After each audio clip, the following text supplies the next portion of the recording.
What is up mga tol? Pakarit again. So quickie tambike lang kami ngayon papunta ng Paco, Manila para support din sa tropa natin na may tindahan ng iba-iba eh. Minsan iba luto, ngayon arroz caldo eh. Sakto, nagke-craving si Commander ng arroz caldo. So bakit hindi tayo tumayo? Matagal-tagal na din natin silang hindi nakikita eh. Diba? Sarap. Grabe na, pahaba ako ng post nung nakaraang vlog. Bagay, matagal din hindi nakapag-post kasi, di ba? Dami ding mga scenes na maganda. O ano lang maka-post. Wala naman nanonood.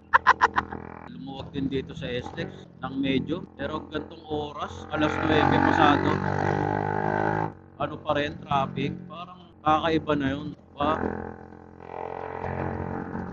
Hello. Pupuntahan natin pala yung tropa natin sa Dirk. Si Boss Ian. Shoutout sa'yo. Buti na lang arroz caldo niluto mo dahil nagki-crave si Commander kahit di naman test food. Yeah, pass.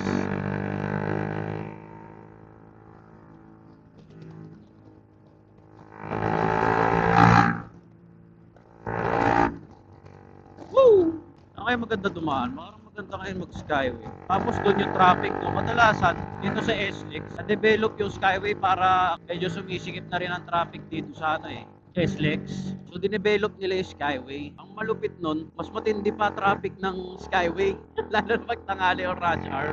O kaya hapon, mga uwian. Grabe yung traffic eh. Tulad ngayon, alas 9 nang dahil pa rin tao nung Sabado. Gagala trippings. Dami rin ginagawa. Okay. Dami ko pang tinetesting dito sa settings ng 360. Insta360 X3. Pero hindi ko pinagsisisihang binili ko. Napaka-solid. Kita mo naman, nakakonect pa sa K-Wi. Ngayon lang ako magta-try nga pala i-vlog ko ng ganito malakas sa akin. Bagay, malakas din naman na hangin nun. Kaso halos di ako masyado nagsasalita nun. Ito kaya, siguro tahimik yun. Kasi nakaano ko eh, wind noise reduction. Para sa gato. Right, bigyan mo ng konting bilis. Uy, ito yung Brad oh. Shout out.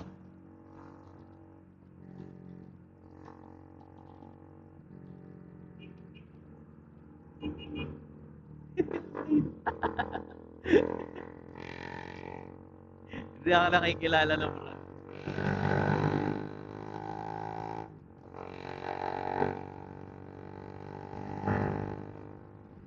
Shoutout tol Kevin. Sabi ka na eh. Basta ganong plaka, sabay white mugs na red ba yan o maroon na Sentra. Yun yung pangalawa ko ng hobby ngayon eh.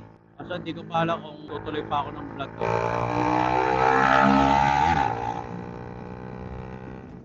Hindi ko alam kung magtutuloy ako ng vlog doon.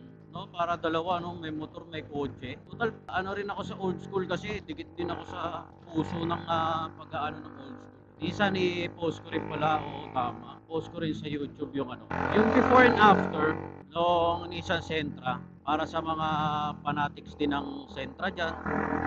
Kasi ang mga halos old school lang na inaano nila, kundi Toyota, Honda eh. Yun yung mga mainstream lang na nakikilala eh. Pero yung mga underdog na ibang sasakyan katulad ng Sentra, itataguyod. Pero ang dami ko nakikita sa sa Facebook tsaka sa YouTube na magagandang build.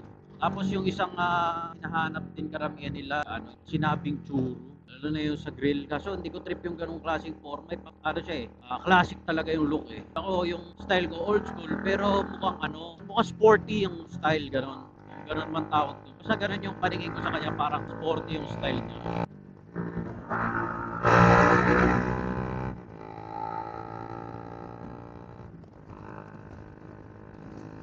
Pero sa Skyway tayo dadaan kasi maganda view sa Skyway. So, I think, wow! Beautiful! Uy, beautiful car! Ano nga ba ako? Yun, doon ako sa old school din talaga nahilig. Yung mismong Sentra na yun kasi ang pangarap ko talaga sa sakyan yung yumaman ako. Nissan Skyline R32. Kaso hanggang pangarap na lang eh. Lakas ng hangin. Tapos yung GTS2 bumper na modification niya, close enough doon sa forma na yun. Kaya lalo ko na in love. Dati nakikita ko lang siya. Hindi ko pa alam na ano pala yun, Nissan Sentra ang tawag. B13, LEC, ECCS, yung mga ganyan, GA, mga engine. Wala talaga ako idea. Tapos pumasok ako sa larangan ng kotse. Talagang pumunta lang ako ng page, nagtanong-tanong. Kasi unti-unti ako may nakilala na maayos na mekaniko. Tapos nagkaroon ako ng mga kilalang group. Talagang lang, chill lang siya.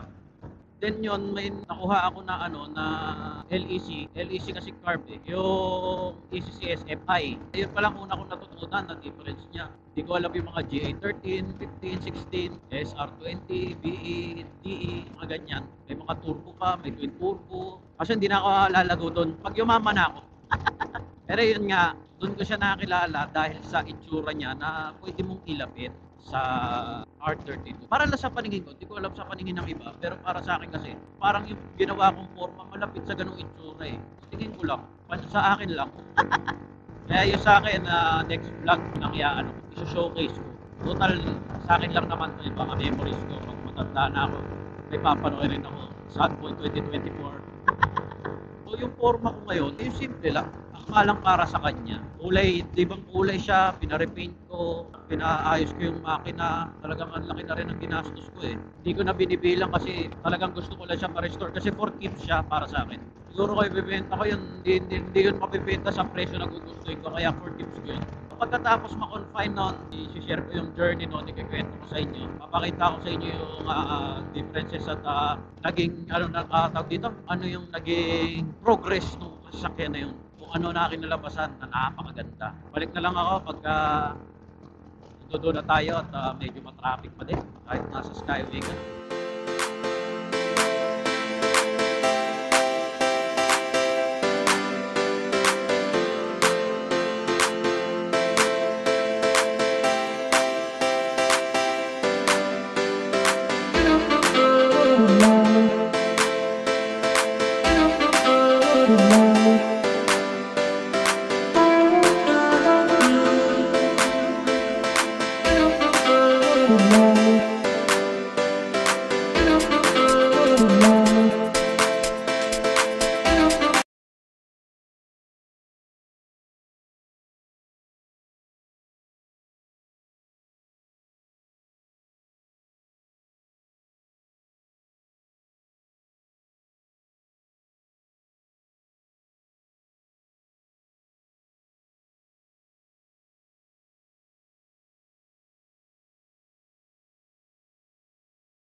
Dito na tayo exit, Carino, exit. Kasi pag nagtahat tayo, sayang lang ang gagastusin natin. Ay, ang galing may akyatan na oh. Ah, yung pala Pagtap Avenue, Ruas Boulevard. Hindi na kaya matatapos yan. Tapos ginawa dito, U-turn. Kung nagwindi ako, libre na. Kano kaya to?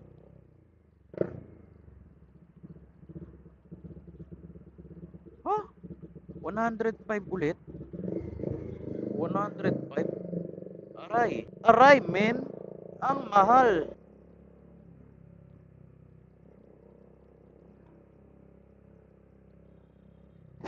Ah, ano ba to? Stoplight.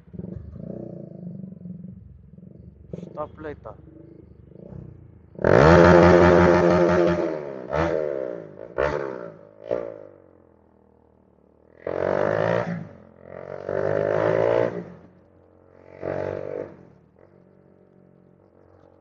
Mga pasaway.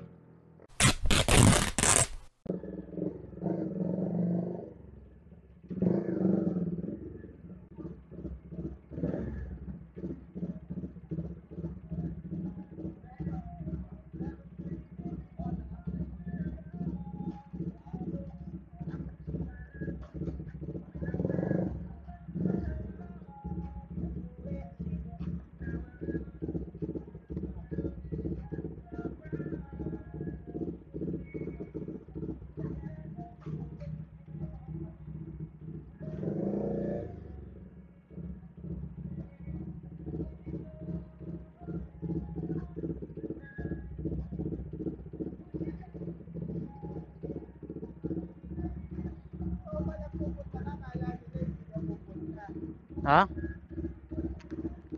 Picture mo ako, set mo. Nila.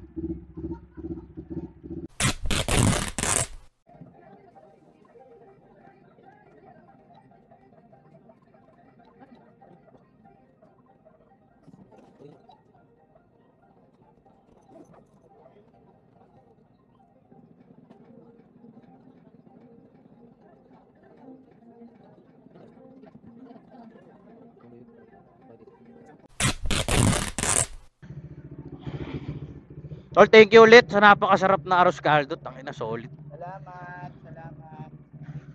Tandaan nyo yan, no? Tandaan nyo yan. Ang sarap niyan. Ingat, tol. Ingat, ingat. Kayo ha. Bye-bye. Bye-bye. Oy, balik kayo pag ano, balik tayo dito. Pag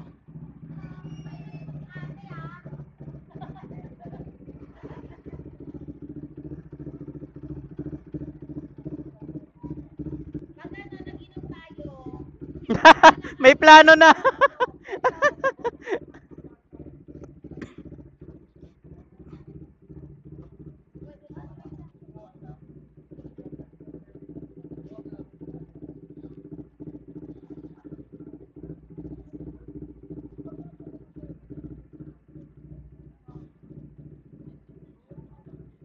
Ilang battery pa ba? Kalahati na lang pa. Pero abot pa to.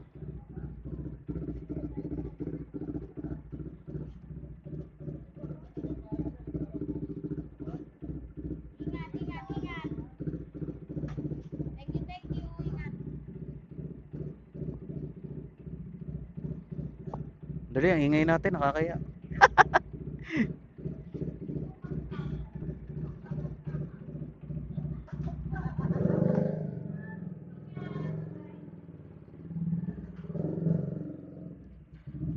Daming pupuntahan.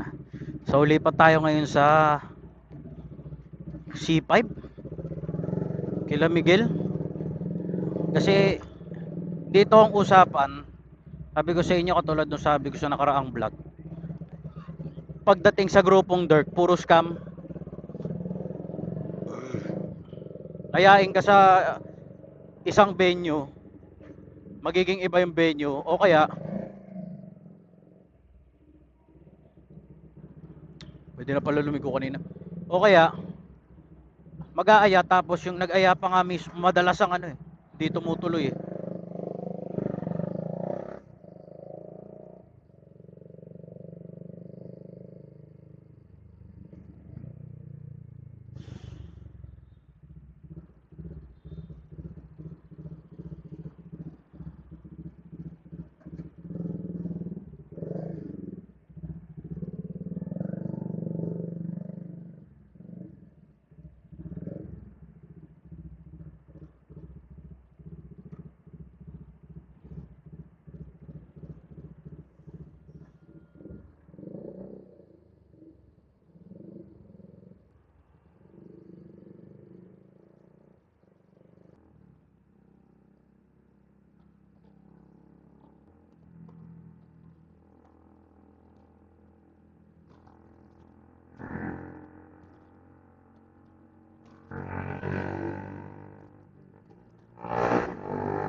Buti na lang listo yung taxi.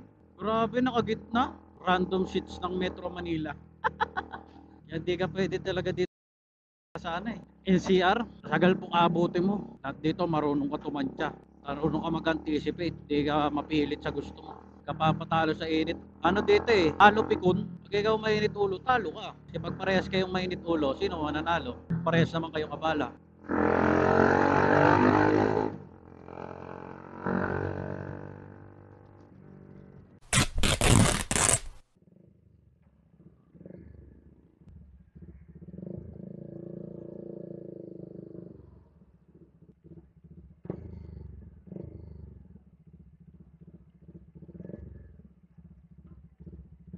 Asan yun?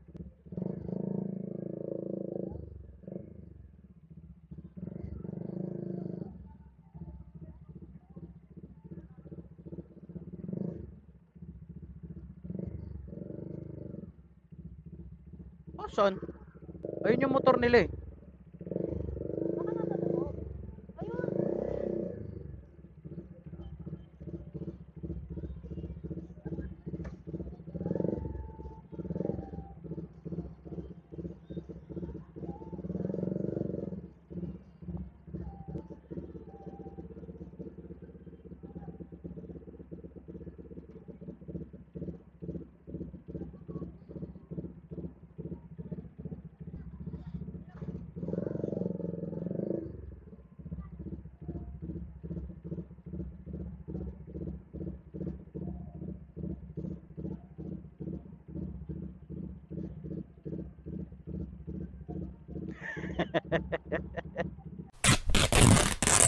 Sulit. Plastic. Panalo. Kailan mo ilalabas yung kinidnap mo? Mamaya. O, tinan mo, wala ka ng boses. Doon sa apartment. Huwag ka sisigaw, huwag ka sisigaw. Baka, ayun sa house. Baka hindi ko talaga. Dahil sa TikTok eh. Paano naman the pebble style? Kailangan hindi ka nakakagyan sa Ito taga Cavite. Ah, Sabi niya, total cost ng material. na-search mo, the pebble style. Pag depende ka pa rin, pag labor ng isang kontrata, ang bayad sa isang kontrata, 20% sa material.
It's hard to breathe, but that's alright. Hush.